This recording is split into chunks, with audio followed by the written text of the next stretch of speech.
الحمد لله رب العالمين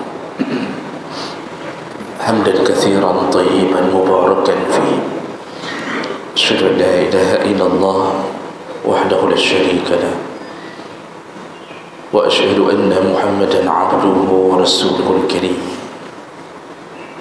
اللهم صل وسلم على نبينا وسيدنا محمد وعلى آله وأصحابه أجمعين أما بعد رب اشرح لي صدري ويسر لي أمري واحلل عقدة من لساني يفقهوا قولي. Segala puji bagi Allah, kemuliaan salawat dan salam kepada Rasulullah, pada keluarga dan saudara sahabat-sahabatnya yang Allah muliakan insyaAllah. Bapak-bapak dan ibu-ibu serta semua pengurus masjid yang telah berhadir karena Allah, dan mudah-mudahan kehadiran kita tercatat di sisi Allah Subhanahu wa taala. Bapak Ibu yang Allah muliakan, kita masih membahas tentang waqafat qabla al-fawat, yaitu persiapan-persiapan sebelum hilangnya kesempatan. Artinya bab ini berisi tentang nasihat-nasihat sebelum datangnya kematian. Kita sudah bahas dua di antaranya. Yang pertama yang sudah kita bahas, jadilah orang asing atau musafir di dunia. Artinya jangan jadikan dunia tempat singgahan abadi, tapi jadilah musafir yang melanjutkan perjalanan ke akhirat. Musafir tidak akan membangun rumah di tempat dia berteduh, karena dia akan melanjutkan ke rumah yang abadi, yaitu surga Allah Subhanahu wa ta'ala. Ini nasihat pertama ini agar kita tidak habis-habisan untuk dunia yang kita akan meninggalkannya. Nasihat kedua, igtanim as-sihah wal faragh, yaitu manfaatkanlah waktu sehat dan waktu kosong sebelum datangnya waktu sakit dan tidak ada waktu untuk beramal. Dan kita sudah bahas itu. Intinya adalah jangan sampai sia-sia hidup di dunia tanpa mempersiapkan amal ketika masih diberi kesempatan oleh Allah Subhanahu wa taala. Baik, kita lanjut.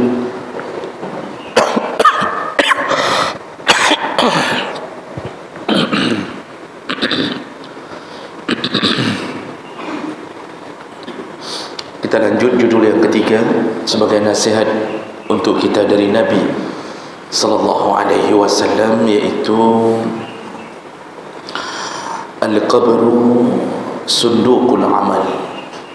Judul ini berbunyi, kuburan adalah kotaknya amal. Sunduk itu kotak, tempat penyimpanan. Di sini disebutkan kuburan adalah tempat disimpannya amal. Nah, ini tentu maksudnya adalah bukan amalan kita disimpan abadi di dalam kubur, tapi di dalam kubur sebagaimana jasad kita disimpan, disitulah amal kita ikut bersama kita, membela kita. Rasulullah sallallahu alaihi wasallam menyebutkan melalui Anas bin Malik radhiyallahu anhu qala Rasulullah sallallahu alaihi wasallam yattabi'ul mayyit salasan. Kata Rasulullah, mayat itu diikuti oleh tiga perkara. jenazah diikuti oleh 3 perkara. Fayarji'u isnani wa yabqi ma'ahu wahidun. Yang 2 perkara akan kembali ke rumah, tinggallah yang 1 perkara. Yattabi'uhu ahluhu wa maluhu wa amaluhu. Nah, 3 perkara yang mengikuti jenazah, yaitu keluarganya, hartanya, dan amalnya. Jadi ada 3 perkara yang mengikuti jenazah. Yang pertama, keluarganya, kata Rasulullah. Dan ini maklum, kita ketika meninggal diikuti oleh pasangan hidup kita, isteri kita, lalu anak kita ikut mengiringi jenazah kita sambil mengeluarkan air mata dengan kepergian kita. Bahkan mungkin adik-adik kita, semua yang menjadi saudara-saudara, semua datang. Dan keluarga besar kita mengikuti kita sampai di pekuburan. Bahkan ada yang tidak pernah datang pun selama hidup kita, tidak pernah datang ke rumah kita, namun ketika hari meninggal kita, dia datang. Ada saudara kita yang mungkin sudah bermusuhan dengan kita, tapi hari meninggalnya kita, dia datang. Kenapa? Dia berfikir sudah selesai permusuhan itu. Hari ini hari terakhir melihat saudaranya yang dimusuhi, jadi datang. Kita telepon sana sini, ayah meninggal atau fulan meninggal. Itu semua saudara mara mendekat, berusaha datang untuk mengiringi jenazah kita. Nah, ini yang dimaksud oleh Rasulullah sallallahu alaihi wasallam. Lalu kemudian perkara kedua yang mengikuti jenazah, wa maluhu, hartanya. Kain kafan kita yang kita beli dari harta yang terakhir ikut dengan kita. Bahkan dalam fikih sangat-sangat disunnahkan urusan jenazah itu memakai uang kita sendiri, memakai harta kita sendiri. Jadi tidak perlu anak ikut menyumbang, tapi kalau ada harta kita yang dipakai, harta si mayat. Karena salah satu daripada ilmu ketika membagi warisan, sebelum dibagi warisan, maka selesaikan urusan tajhiz mayat. Harta si mayat ambil dulu untuk mengurusi dirinya, dan itu hukumnya sunnah. Cok pendro, beli kain kafan, kemudian bayar ongkos menggali kuburan, bayar semua orang yang kita bantu untuk mengurusi urusan kita. Oh, kalau ada kerenda untuk membawa jenazah, berapa harganya? Sunnahnya ambil dari harta sendiri. Kenapa? Itu menjadi sedekah terakhir untuk kita sendiri. Jadi kalau bisa, jangan melalui sumbangan orang untuk urusan jenazah. Itu dalam fikih disebutkan begitu. Termasuklah mazhab Syafi'i pun menguatkan itu. Nah, jadi selain keluarga yang mengiringi jenazah kita, harta kita, kain kafan itu yang kita beli, kayu, papan untuk kerenda mengikuti kita. Kemudian baju yang dipakai oleh anak-anak kita, baju yang dipakai oleh isteri kita, itu semuanya mengikuti kita. Sandal mereka, apapun ikut mengiringi kita. Ini perkara kedua yang mengikuti jenazah. Dan yang ketiga kata Rasulullah, wa amaluhu, amalnya. Amal ini apa yang pernah kita lakukan di masa hidup. Jadi dia ini menjadi satu makhluk yang mengikuti kita. Dan amal ini sifatnya abstrak di mata kita, tidak nampak di mata kita, tetapi berbentuk di mata Allah. Karena nanti semua amal saleh itu akan dibentuk oleh Allah menjadi pembela kita di hari kiamat, dan bentuknya makhluk. Contoh yang sering baca Al-Quran, maka nanti dia akan dibela oleh panglimanya, pemukanya Al-Quran yang datang membela di hari kiamat. Surat Al-Baqarah dan Ali Imran memimpin. Mereka datang memimpin amal kita yang suka baca Quran. Bagaimana bentuknya? Nabi yang mengatakannya surat Al-Baqarah dan surat Ali Imran akan datang berbentuk awan atau berbentuk burung. Jadi burungnya datang seperti awan yang menggulung. Dia datang membela kita di depan Allah Subhanahu Wa Taala. Lalu puasa kita datang. Dalam hadis Nabi disebutkan bersaksi di hadapan Allah Al-Quran yang kita baca. Lalu ikut juga bersaksi di hadapan Allah puasa kita. Puasa kemudian berkata kepada Allah, ya Allah, dia dulu di dunia menahan makan dan minumnya karena aku, ya Allah.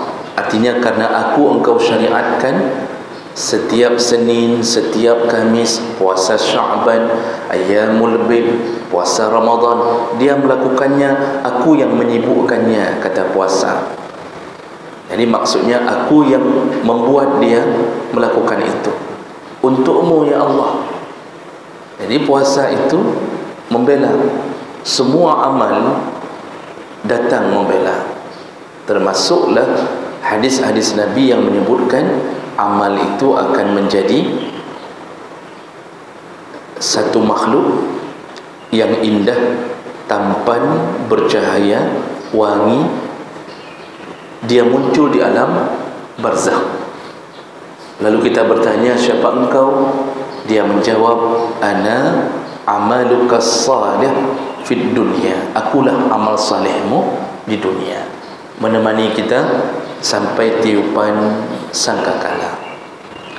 3 perkara mengikuti jenazah. Mereka yang mengiringi kita di saat-saat kita akan dikuburkan. Fayarji'u isnani, kata Rasulullah, yang 2 balik ke rumah. Siapa yang balik ke rumah?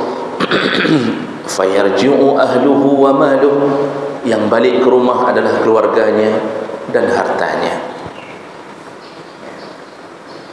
Yang selama ini kita berfikir setia sehidup semati, dulu ikrar janji karena cinta sehidup semati. Ternyata kita mati, dia masih hidup. Dia hanya menangis di depan kuburan. Istri kita setelah selesai kemudian kembali ke rumah, tinggallah kita di dalam kubur tadi. Anak kita juga begitu. Paling hebat dia baca Quran. Paling hebat kalau anak saleh dia baca Quran, sebagaimana yang dituntun di depan kubur ayahnya atau ibunya.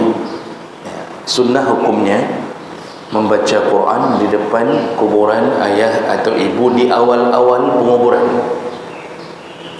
Dalam kitab Riyadhus Shalihin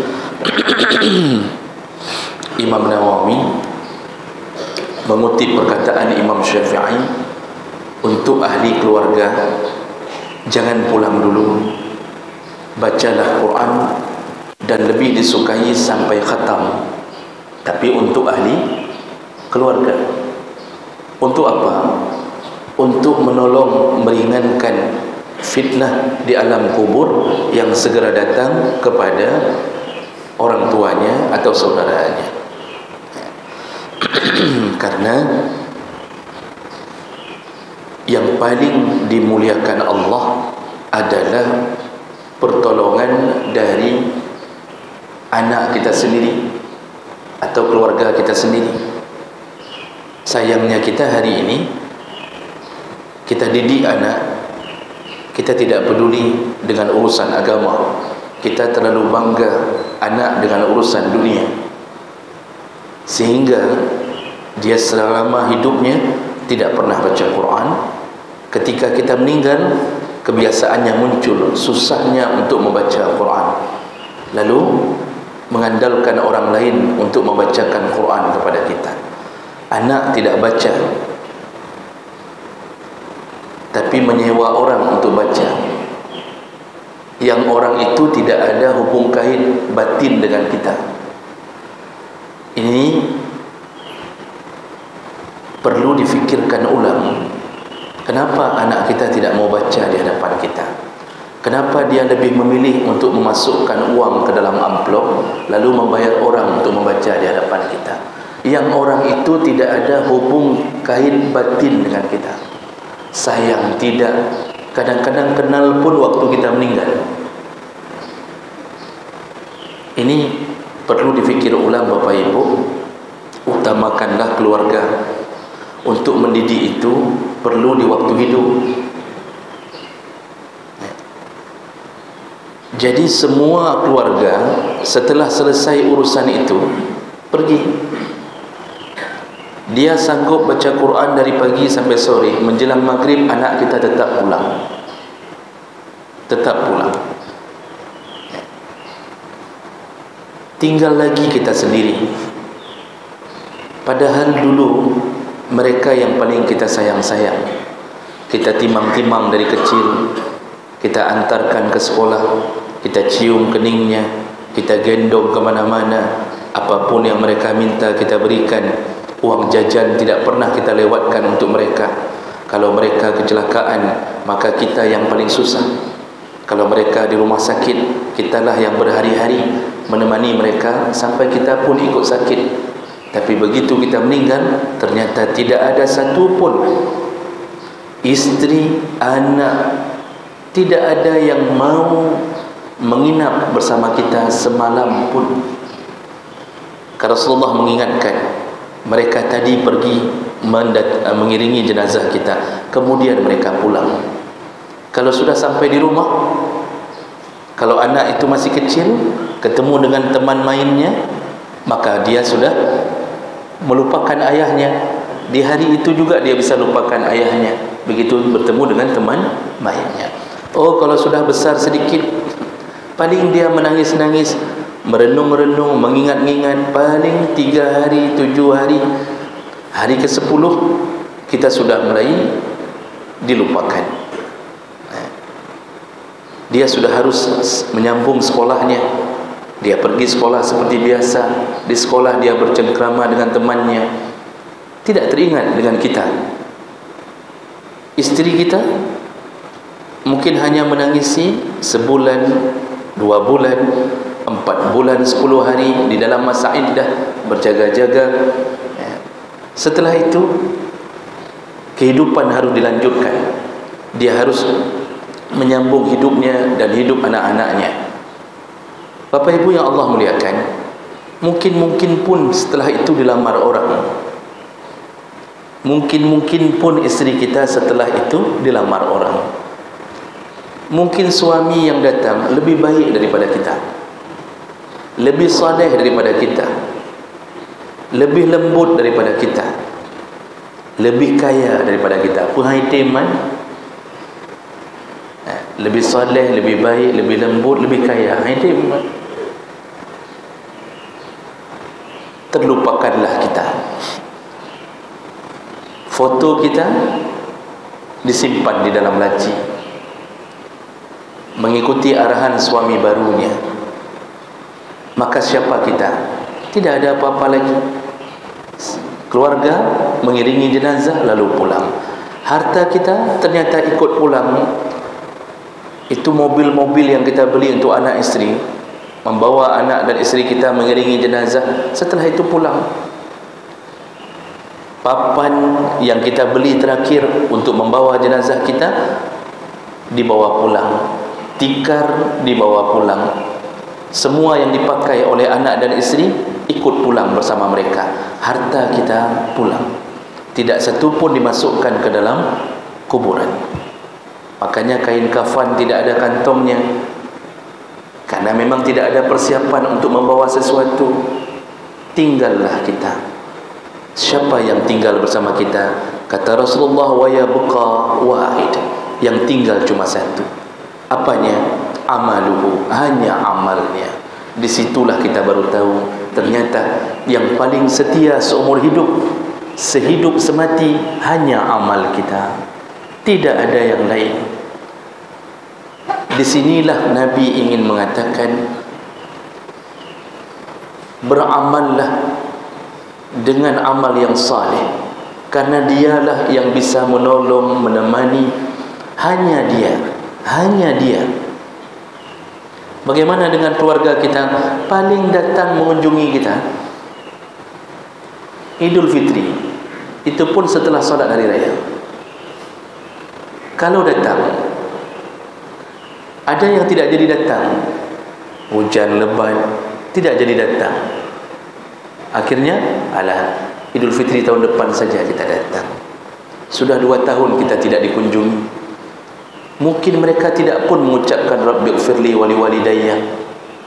Anak kita lupa, karena kita yang mendidiknya model begitu. Tidak ada doa dari mereka untuk kita. Anak kita pun tidak berencana wakaf sesuatu atas nama kita. Dulu di masa Nabi, seorang perempuan mendatangi Nabi dari Bani Khuzaimah. Dia datangi Nabi SAW. Dia berkata, ya Rasulullah, ibuku telah meninggal dunia. Kalau aku mewakafkan sesuatu atas namanya, apakah itu bermanfaat untuknya? Maksudnya, sampaikah hasil wakafku, pahala wakaf itu sampai tidak ke ibuku yang telah meninggal dunia itu? Rasulullah menjawab, yanfa', bermanfaat, maksudnya sampai. Di situ langsung dia katakan, ya Rasulullah, hari ini kuwakafkan kebun. Ada yang mengatakan itu kebun kurmanya, ada yang mengatakan kebun anggurnya. Kuwakafkan untuk perjuanganmu ya Rasulullah atas nama ibuku. Rasulullah menerimanya. Hadis sahih. Tapi anak kita yang kita didik habis-habisan dengan urusan dunia, kita canangkan dia untuk mendapatkan dunia. Dia hari ini sudah jadi doktor, sudah jadi profesor, satu kalimat Rabbighfirli tidak pernah keluar dari mulutnya. Kenapa? Disibukkan dengan seminar, disibukkan dengan jurnal, disibukkan terbang sana, terbang sini. Sudah jadi dosen yang terbang-terbang, lupa dengan ayah ibunya. Itu hasil didikan kita. Makanya jangan salah-salah didik. Kita ini rugi sendiri. Boleh kejar dunia, tapi jangan lupakan akhirat adalah tempat abadi. Bapak Ibu yang Allah muliakan, ini kenyataan. Ternyata hanya amal kita yang menemani kita, tidak ada yang lain. Oh, teman-teman kita dulu akrabnya minta ampun, berapa lama mereka mengingat kita? Padahal dulu waktu ngumpul, kita selalu mengundang mereka makan. Kalau kumpul di kedai kopi, kita yang traktir mereka. Berapa lama nama kita disebut di mulut-mulut mereka? Kalau ada pun seminggu, ka meninggai fulan, ka ditinggai kedanyo. Itu kalau ada seminggu. Setelah itu mereka berkumpul di kedai kopi yang sama, di meja yang sama, tidak ada lagi nama kita. Maka berfikirlah ulang, jangan habis-habisan, jangan mati-matian dengan sesuatu yang tidak dibawa mati. Kalaupun melihat istri dan anak, jadikan mereka sebagai amal saleh. Ini baru bermanfaat. Jadikan istri dan anak sebagai amal saleh. Nah, bagaimana maksudnya? Buat mereka mengikuti amal yang kita ajarkan. Maka semua pekerjaan mereka dikirimkan Allah kepada kita pahalanya. Ini investasi. Awal-awal menikah, isteri kita memakai baju yang kurang pantas. Setelah menikah kita ajarkan ini haram, ini jangan lakukan lagi. Dulu mungkin isteri kita tidak pernah solat duha, lalu kita ajarkan solatlah duha. Dia mulai solat, kita yang tak pernah solat. Nyoba ngai si baju. Artinya didiklah anak isteri, isteri pun didiklah anak, karena semua amal mereka mengalir kepada kita. Itu amal saleh. Nah, jadi Bapak Ibu yang Allah muliakan, begitulah fenomena yang telah dibongkar oleh Nabi tentang kehidupan kita di alam kubur.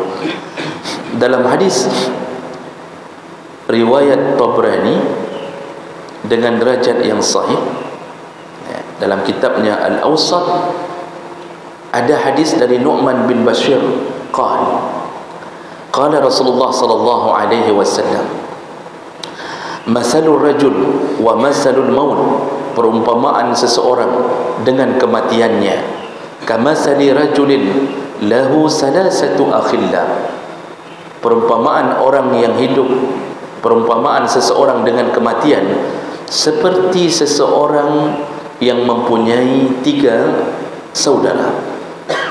Dia mempunyai 3 saudara. Faqala ahaduhum, salah satunya berkata, artinya di antara saudaranya ini berkata, Allahumma hadha mali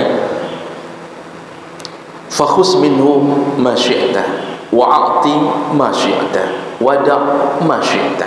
Jadi salah satu dari saudara kita akan berkata, ini perumpamaan, ya Allah, inilah yang bisa aku berikan untukmu, katanya. Ambillah apa yang engkau suka, lalu berikanlah dariku apa yang engkau suka. Wada' ma syi'ta, tinggalkan dariku berapapun yang engkau suka. Nah, ini kata saudara yang pertama. Wa qala al-akhar, saudara yang kedua berkata, ana ma'aka, aku akan terus bersamamu. Akhdumuka, aku akan mengabdi kepadamu, berbakti kepadamu. Fa iza mitta, tapi ketika engkau mati, taraktuka, aku akan meninggalkanmu. Ini saudara yang kedua. Saudara ketiga berkata, ana ma'aka, aku akan bersamamu. Adkhul ma'aka, aku akan masuk kemanapun engkau masuk. Wa akhruju ma'aka, dan aku keluar di saat engkau keluar. In mitta wa in hayta, baik di saat engkau mati ataupun engkau akan hidup kembali, aku akan tetap bersamamu, kata saudara yang ketiga. Lalu Rasulullah menjelaskan maksud kalimat ini. Kata Rasulullah, fa ammal ladzi qala, itu tadi saudaramu yang pertama yang mengatakan hadza mali, inilah yang aku punya, khus minhu ma syi'ta, ambil berapapun yang engkau mau. Wada' ma syi'ta, tinggalkan semaumu. Fahuwa maluhu, itu maksudnya adalah hartanya. Kan harta sifatnya begitu. Kita punya uang, suka-suka kita, ternyata waktu mati kita tinggalkan juga, kita tidak sempat mengurusinya lagi, dia pun meninggalkan kita. Itu harta. Mobil kita, garasi rumah, pintu pagar remote, kipas angin, AC, TV 55 inci, semua kita tinggalkan. Baju yang kita pakaikan pun tidak dibawa. Masker pun, nggak ada jenazah yang dipakaikan masker, padahal masker itu paling kita cintai. Jam tangan mewah, Rolex na mewah, menan ke ceritanya. Masya Allah, direbut oleh anak kita. Si abang berkata, nyata lum, baik kacau apa? Ayah kali kau pegang bak lum. Ayah sudah bilang sama saya, ini punya saya. Berebut mereka, semua tinggal, tidak satu pun kita bawa. Ini harta, kata Rasulullah. Siapa yang perumpamaan yang kedua tadi? Kata Rasulullah, wal akhar ashiratahu, tadi perumpamaan yang kedua yang mengatakan aku akan berbakti kepadamu, selama engkau hidup kami terus bersamamu, ketika engkau mati kami tidak mungkin bersamamu. Itu ashiratuhu, kata Rasulullah. Begitulah sifat keluargamu, begitulah sifat keluargamu. Kan memang begitu kenyataannya. Nggak mungkin mereka tinggal bersama kita dalam satu lubang sedangkan mereka masih hidup. Jangankan masuk ke kuburan menemani kita di malam pertama dikubur, jenazah saja masih di dalam ruang tamu. Coba tawarkan ke anak, nak, itu ayahmu terakhir, besok sudah kita antarkan ke alam kubur. Tidurlah bersamanya satu malam terakhir. Dipanggil semua anak-anak, kaih nak samping ayah terakhir. Tidak ada yang mau tidur samping ayah satu pun. Isteri yang selalu kita manja-manjakan tidak mau tidur di samping jenazah kita. Belum dikuburkan, Bapak Ibu yang Allah muliakan, masih bibir kita masih mereka bisa lihat, kening kita masih dilihatnya. Tidak ada yang mau. Maka tidak ada yang mau tidur di ruang tamu bersama jenazah. Kita diletakkan dalam kamar atau di ruang tamu, di situ pun kita sudah ditinggalkannya. Tidak mungkin mereka bersama kita. Itu sifat keluarga. Lalu perumpamaan yang ketiga yang mengatakan, aku akan terus bersamamu. Engkau masuk, aku ada. Engkau keluar lagi, aku ada. Engkau masuk ke kuburan, aku bersamamu. Engkau keluar dari kuburan, aku pun bersamamu. Siapakah dia? Kata Rasulullah, wal akhar amaluhu. Itulah amalnya. Yadkhulu ma'ahu, amal ikut masuk ke dalam lubang kubur. Wa yakhruju ma'ahu, nanti waktu dibangkitkan dia juga yang menemani kita. Maka tidak ada makhluk yang lebih setia daripada amal. Oleh karena itu, persiapkanlah amal. Dan sebagai penutup, saya bacakan hadis yang terakhir, 5 menit sebagai penutup. Rasulullah sallallahu alaihi wasallam menyebutkan, inna mimma yalhaqul mu'min min amalihi. Ingat-ingat, kata Nabi, yang pasti, yang dipastikan mengikuti seorang mukmin melalui amalnya, wa hasanatihi, dan kebaikan-kebaikannya, ba'da mautih. Jadi ada amal-amal dipastikan mengikuti kita, semua amal saleh. Nah, di antara contoh yang Rasulullah gambarkan yaitu, pertama, ilman 'allamahu wa nasyarahu. Pernahkah kita mengajarkan ilmu kepada orang? Maka dia akan ikut sampai ke kuburan. Pernahkah kita mengajarkan Iqra kepada anak kita? Habis maghrib nak duduk samping ayah, baca. Kalau tidak bisa baca, ternyata ayah pun baru Iqra 1, tidak bisa baca, panggil guru, bayarkan guru. Itu termasuk amal kita. Pernah ajarkan ilmu, nak duduk, kamu dengan guru jangan melawan. Kamu kalau dipukul oleh guru, jangan lapor-lapor ke ayah. Kamu dengan mamamu jangan caci dia. Kita pernah nasihati itu ilmu. Jadi ilmu itu enggak mesti jadi ustaz. Ana mecih je kedengku. Kita ini punya pengetahuan, ajarkan. Semua yang dia lakukan berubah jadi orang baik. Atau kita punya murid, lalu murid itu punya murid, kita pedang balai, ajarkan Quran, dia pun buka balai lagi, bersambung-sambung, multi level marketing. Seluruh bacaan mereka dikirimkan kepada kita ke alam kubur. Ibu-ibu yang pernah, yang jadi guru TK, yang diajarkan cuma Al-Fatihah, diajarkan doa makan, doa tidur, tapi mereka mengamalkannya. Ingat, mereka mengingat amal dari guru mereka. Seluruhnya dikirimkan ke alam kubur, seluruhnya. Itu yang terus mengalir, terus mengalir. Makanya ilmu menjadi amal jariah. Kemudian kata Rasulullah, wa waladan salihan tarakahu, anak yang saleh yang dia tinggalkan. Ini anak saleh ni, Pak, tidak mesti mengucapkan Rabbighfirli. Saya sudah pernah katakan itu.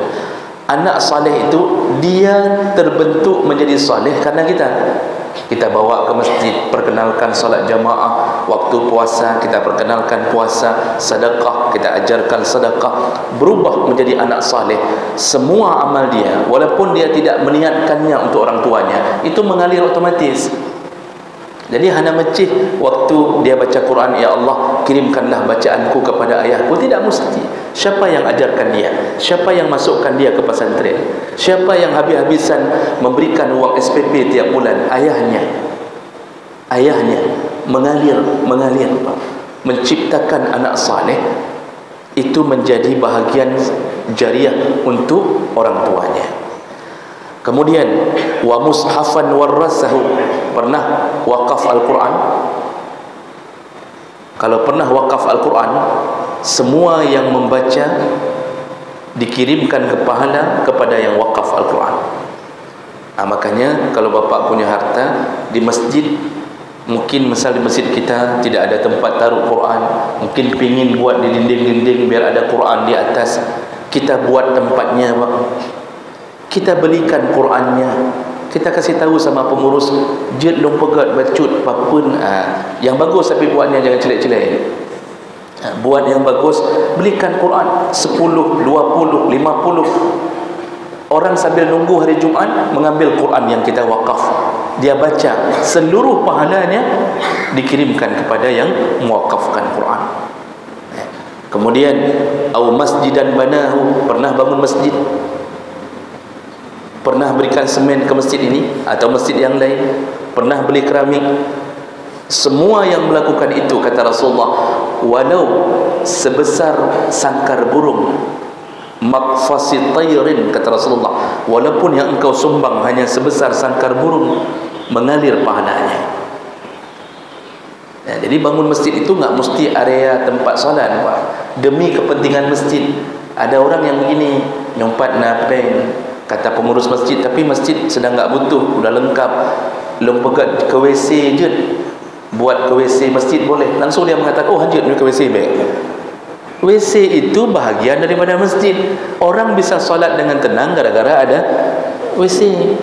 Orang yang menceret di waktu dalam masjid, larinya ke WC yang kita buat, pahalanya sama. Jadi jangan mengira bahwa yang di WC berkurang. Tidak. Kepentingan masjid, tempat parkir, mau kita buat, biar saya buat supaya Honda jangan basah, semua dapat. Sampai sandal pun yang kita beli, sandal beli Pak, kita taruh di masjid biar orang bisa pergi ke kamar mandi dengan sandal yang kita pakai. Tapi beli sandal yang ada tulisan milik masjid. Kalau enggak ada tulisan itu, semua jadi milik orang. Hari ini kita beli 10 pasang, semua sudah di kaki orang. Jadi model begitu, semua dapat pahala dan mengalir pahala setelah kita meninggal. Maka jangan kerit ke masjid Pak. Ini sajadah misalnya, ini permadani, cari yang lebih lembut, beli yang lebih lembut, nyompat nabaklung lebih lembut. Kalau kita sujud, masuk muka ke dalam sajadah, tenggelam saking lembutnya. Masya Allah. Ini baru ada 2 contohnya, tapi saya yakin ada banyak di gudang. Entah ada, wallah alam, nanti kita tanya semua pengurus kan. Artinya neblo lain Pak, neblo lain, bahlung blo, bahu likut, bahu rinang, bahjud ke sembahyang pemangat, kipas angin rusak, segala macam. Habis-habisanlah untuk masjid karena mengalir sampai ke alam kubur. Itu gaji pensiun kita Pak. Nah kemudian yang berikutnya, au baitan li ibni sabil banahu, pernah bangun rumah singgahan untuk musafir. Kita buat balai, yang lelah silahkan istirahat. Contoh. Tapi mungkin hari ini enggak terlalu penting lagi karena orang sudah dengan mobil. Dulu penting. Tempat air ada, tempat singgah musafir, itu pun mengalir. Kemudian au nahran ajrahu, pernah mengalirkan sungai. Maksud mengalirkan sungai bukan sungai yang sudah ada kita alirkan, itu mengalir sendiri. Kita membuat aliran parit. Rupanya misal contoh di Kuta Belang macet air, semenjak banjir air parit rupanya tidak benar. Contoh, lalu kita mengatakan padum ongkoh pegat parit, berapa ongkos buat parit biar jangan banjir lagi Kuta Belang ini, kita tanggung. Begitu dihitung-hitung rupanya 100 juta. Kata kita, anda jadilah mudah-mudahan bukan raya dan misal begitu. Tapi bantulah buat sungai itu, maksudnya buat sesuatu agar orang, dengan perantara kita orang bisa hidup nyaman, tidak banjir lagi. Itu Masya Allah, parit itu selama-lama mengalir, walaupun airnya kotor tetapi mengalir ke kuburan tidak kotor. Kita tidur, duduk, dapat gaji pensiun, dia kan lagi gaji pensiun dia. Kita berbahagia hanya gara-gara buat gorong-gorong, buat parit. Sayang orang hari ini tidak mau melakukan itu. Lubang di jalan saja ditanam pisang, bukan dibuat. Nak lubang ke rumah kata apa? Gepula pisang, bukan dibuatnya apa? Padahal tinggal beli semen 50,000. Kalau Andalas 57,000. Sekarang tu ada naik atau tidak, Allah alam. Itu saja dia buat, Masya Allah, mengalir seluruhnya. Dan yang terakhir, aw sadaqatan akhrajaha min malihi fi sihhatihi wa hayatihi yalhaqu min ba'di mautih. Dan semua sedekah yang pernah dia berikan di masa hidupnya untuk kemaslahatan umum, maka mengalir sampai ke kuburannya, kata Nabi sallallahu alaihi wasallam. Jadi ini nasihat Nabi, beramallah sebelum masuk ke alam kubur. Baik.